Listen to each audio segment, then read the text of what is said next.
असम चुनाव से पहले सियासी बिसात पर सह और मात का खेल अपने चरम पर पहुंच गया है। इस बार जंग का अखाड़ा बना है मुख्यमंत्री हेमंत बिस्वा शर्मा का परिवार। कांग्रेस के फायर ब्रांड नेता पवन खेरा ने जैसे ही मुख्यमंत्री की पत्नी रिनकी भुइयां शर्मा की कंपनी पर भ्रष्टाचार के तीर छोड़े, असम की राजनीति में एक जबरदस्त भूचाल आ गया, जिसने चुनावी ध्रुवीकरण की नई इबारत लिखी। रिनकी भुइयां ने इस बार केवल कानूनी नोटिस का सहारा नहीं लिया है, बल्कि सीधे चुनावी रणभेरी फूंकते हुए पवन खेरा को खुली चुनौती दे दी। वे अब जेल जाने के लिए अपना बोरिया बिस्तर तैयार कर लें। यह बयान महज चेतावनी नहीं है, बल्कि उस आक्रामक चुनावी रणनीति का हिस्सा है जिसके जरिए बीजेपी अब कांग्रेस को बैकफुट पर लाने की तैयारी में है। रिनकी का कहना है कि जब जब चुनाव नजदीक आते हैं, कांग्रेस के पास कोई मुद्दा नहीं होता और वे इसी तरह महिलाओं और उद्यमियों को निशाना बनाकर अपनी डूबती नैया पार लगाने की कोशिश करते हैं। लेकिन इस बार उनकी यह चाल उल्टी पड़ने वाली है, क्योंकि जनता सच और प्रोपेगेंडा के बीच का अंतर अच्छी तरह समझती है। चुनावी जानकारों की माने तो असम में कांग्रेस इस बार भ्रष्टाचार को मुख्य मुद्दा बनाने की कोशिश कर रही है और पवन खेरा के जरिए सीधे मुख्यमंत्री के किले पर हमला बोल रही है। पवन खेरा ने जिस तरह से सब्सिडी और जमीन आवंटन के गंभीर आरोप लगाए हैं, उससे कांग्रेस यह संदेश देना चाहती है कि असम में डबल इंजन की सरकार केवल खास लोगों के लिए काम कर रही है। हालांकि रिनकी भुइयां शर्मा ने जिस तरह से मोर्चा संभाला है, उसने कांग्रेस की इस रणनीति को महिला अस्मिता की लड़ाई में तब्दील कर दिया है। रिनकी ने साफ कर दिया है कि एक सफल महिला उद्यमियों को राजनीतिक स्वार्थ के लिए बदनाम करना असम की संस्कृति के खिलाफ है और चुनावी मौसम में जनता कांग्रेस को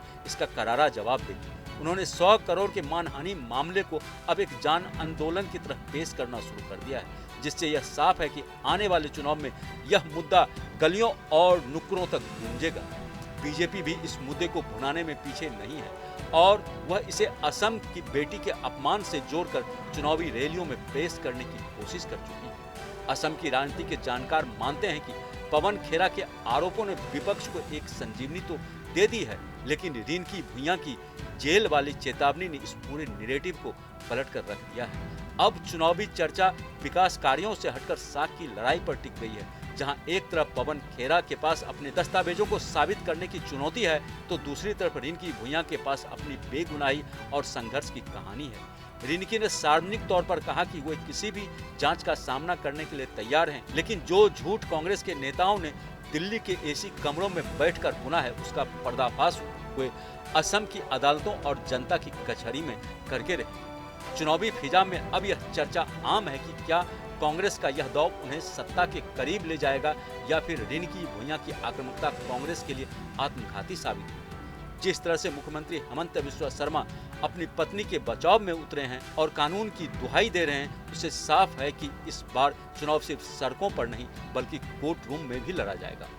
जैसे जैसे मतदान की तारीखें करीब आएंगी, पवन खेरा और रिनकी भुइयां के बीच का यह व्यक्तिगत टकराव और भी तीखा हो जाएगा, क्योंकि इसमें अब सत्ता की चाबी का रास्ता छुपा हुआ है। रिनकी का तर्क है कि कांग्रेस अपनी हार निश्चित देखकर अब उनके परिवार के चरित्र हनन पर उतर आई है, जो उनकी मानसिक हताशा को दर्शाता है। उन्होंने पवन खेरा को चेतावनी देते हुए कहा कि असम की धरती झूठ स्वीकार नहीं करती।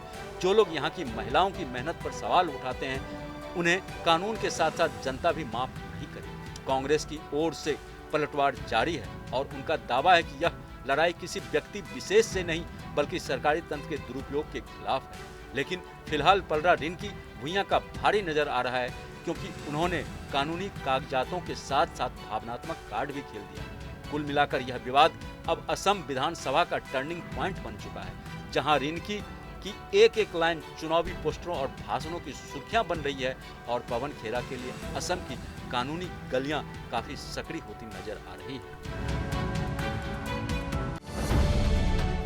अब से डीडी फ्री डिश की चैनल नंबर 57 पर देखिए न्यूज नेशन।